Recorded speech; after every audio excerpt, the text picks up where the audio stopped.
ஆண்டவரே, இந்த அபிஷேகத்தை எங்களுக்கு தாரோ.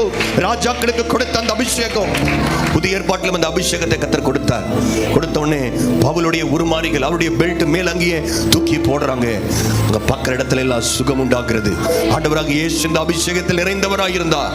அவர் நடந்து போகும்போது பெரும்பாடுள்ள ஒரு ஸ்திரீ சொல்லுகிறார்கள், இந்த அபிஷேகம் படப்பட்ட இயேசுவின் வஸ்திரத்தின் ஓரத்தை ஆகிய நான் தொட போகிறேன். எனக்கு சுகம் கிடைக்க போகிறது. என்னுடைய தேவை சந்திக்கப்பட போகிறது. வெளியே சொல்ல முடியாது என்னுடைய துக்கம் மாற போகிறது. அபிஷேகம் காரியங்களை மாறுதலாய் முடியப்படும். ஹல்லேலூயா.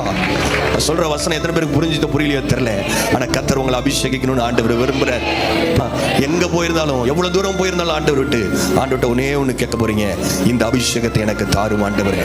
அபிஷேகம் என் தலை மேலே, ஆவியானவர் எனக்குள்ளே, முழங்கிடுவே சுவிசேஷம்.